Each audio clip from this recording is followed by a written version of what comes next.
Good morning. This is Chris Ferris. I'm here with Coach Johnny Ringo, the Plano East football show. And Coach, we gather here today for another coach's show after a ball game over in Allen the other night. And I tell you what, you guys, in my opinion, played them as good as anybody has all year. And like we'll see here in a little bit, we're just a few plays away from really getting them. Tell us a little bit about your feelings as you come off that ball game. Well, we got off to a great start. And which is what we wanted to do. One of our goals going into every game is to start fast and finish strong. And the fast start was there. We just didn't finish like we needed to. And we felt like we left 21 points out there in the first half. We scored 10, had a field goal and a touchdown. But anytime you have that field goal, to me, that's a win for the defense. Because they've kept you from that touchdown. And then we had one other drive where we took a sack on third down and had to punt the ball. And so it really felt like, again, we left 11 points out there. Could have been 21 points in our favor, or 21 points for East at halftime. And then defensively, we did a great job. We forced them to a field goal that they missed, and then held them to a field goal. So again, I think that's a win for your defense. And then we gave up the one touchdown, and they're very explosive. They're ranked 4th in the state, and so to go be 10-10 at halftime, we felt great. We felt like there were some missed opportunities, and that's been one of the issues with us as far as being consistent over the course of the year. One of the reasons probably why we are where we are right now, because we just haven't played a full game as far as all 4 quarters being great. And so going at half 10-10 and come back out in the second half and really just are not there in the third quarter. We give up 3 touchdowns to them, and again, give them credit. They made the plays they needed to make.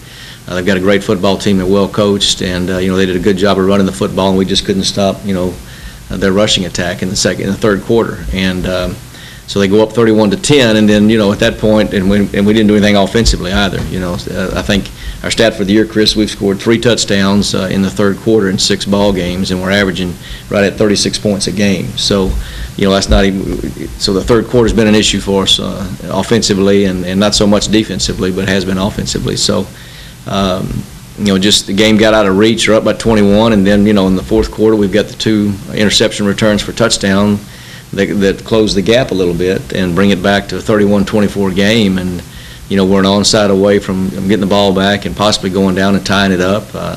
They get an additional field goal, and then by the time we got the ball back there at the end of the game, we moved a little bit, but weren't able obviously to convert, and really probably weren't going to have enough time to score 10 points. But real proud of the kids. They played hard, gave great effort.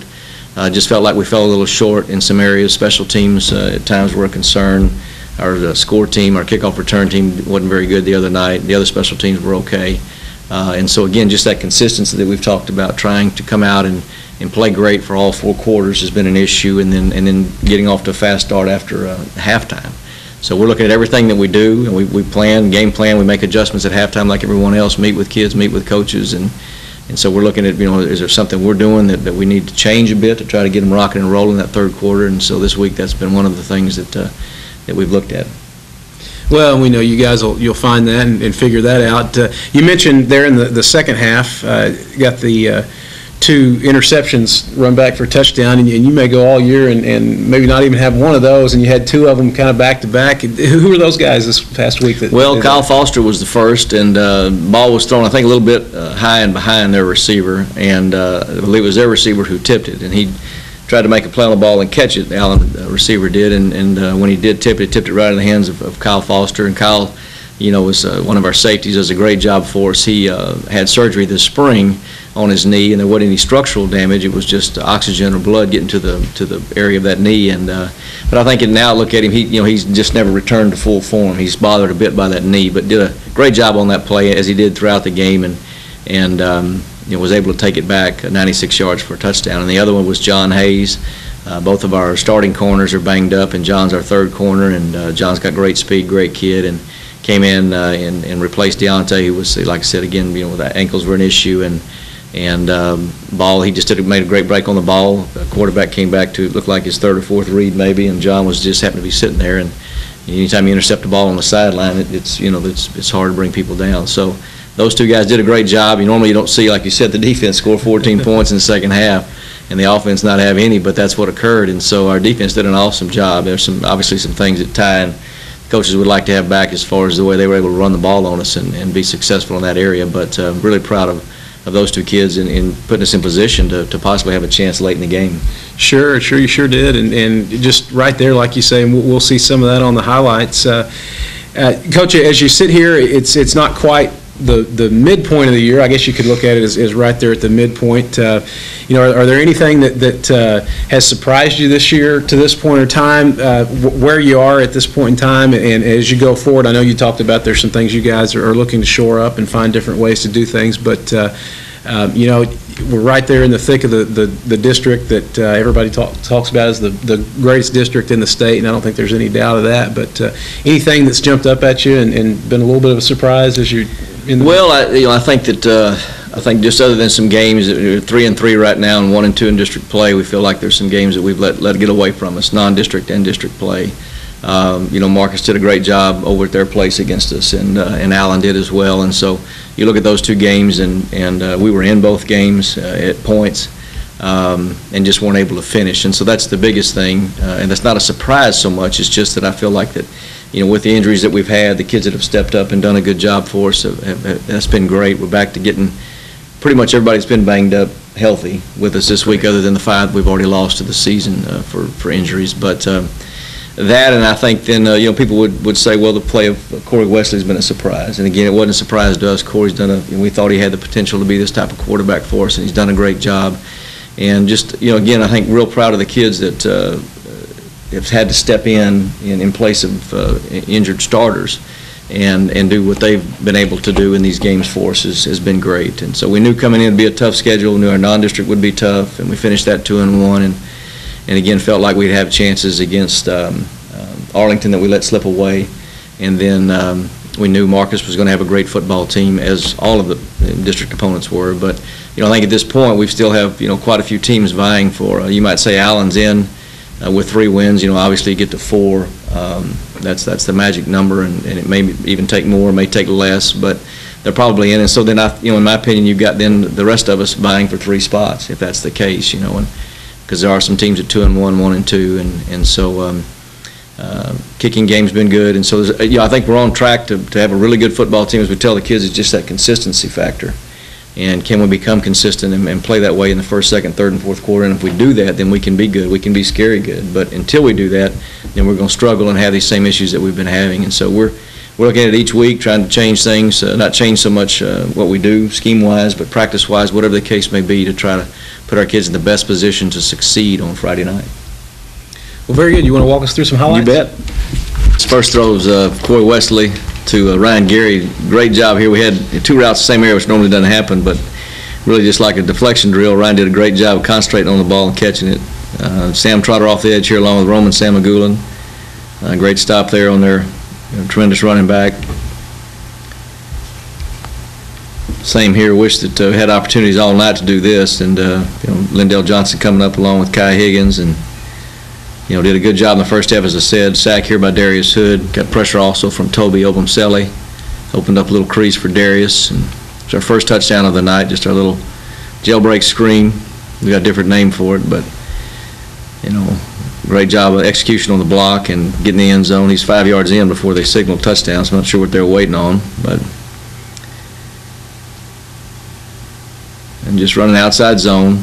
Nate Metter's done a great job just seeing the crease and getting the ball on the edge here a little bit and getting on the edge with speed.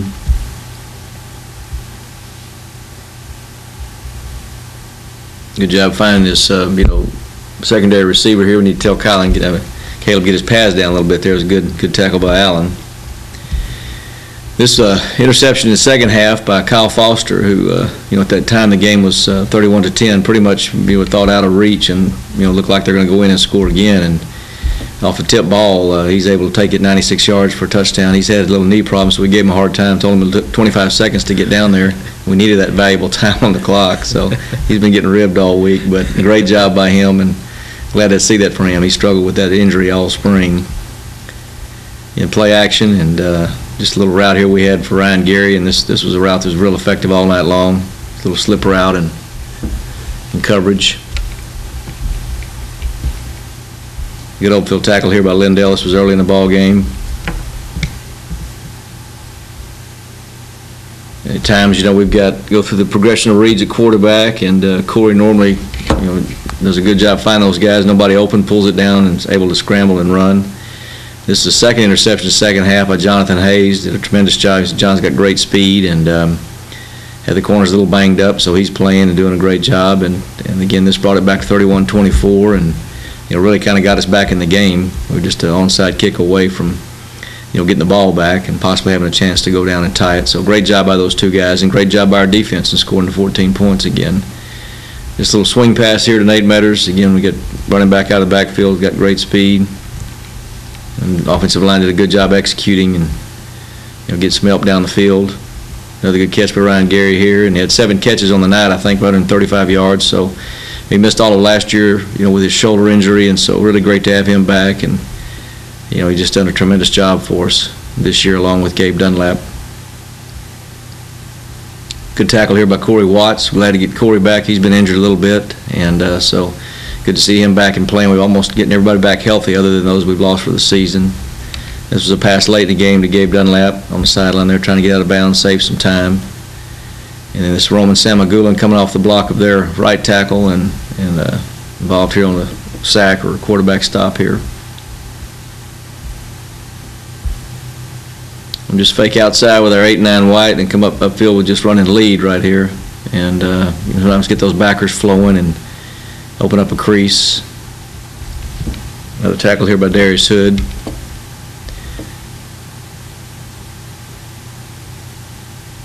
You can see here a good play, Toby Elbumselli and others. And there were times the other night we did a great job, just we're not consistent enough again with our play defensively, and we didn't play as well the front 7 as we have in past.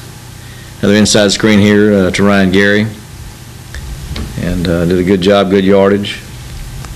Good pressure right here, forced a fumble right before the half, and we're able to recover that and go into half with a 10-10 tie.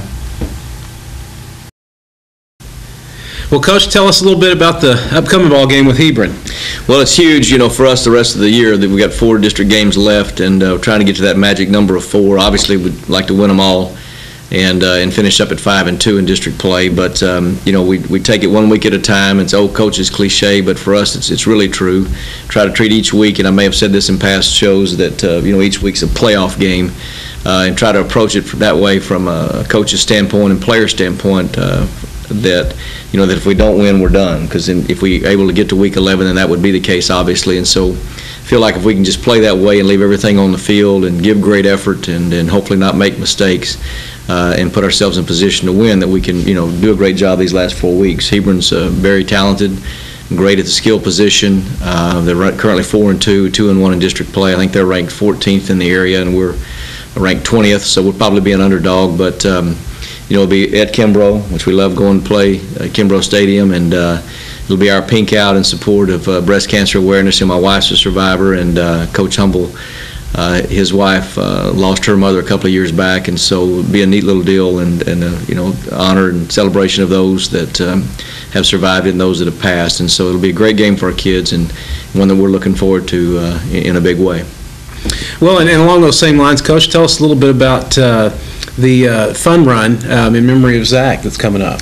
Yeah, the Living for Zach organization on October 23rd at the Shops of Legacy in Plano. We'll have the, and I think now it's a 1K, a 5K, and a 10K. So the fun runs progressed to a serious run, Chris. I don't think a 10K, in my opinion, wouldn't be a fun run, because I don't know if a 5K would be a fun run. But which one are you going to do? None. I'm just going to stand there and applaud and say great job for the folks. But we'll have our guys there, and I know some other organizations are involved as well. And we lost Zach to sudden cardiac arrest in April of 2009, and so just tragic loss. And but the organization has done a tremendous job of promoting awareness of this disease, and it's important that we get people out there in support of that, in support of him and his family, and he'll always be a part of our program. He would have been a senior this year, would have started in our offensive line, but for years to come, that Z will be a part of us forever.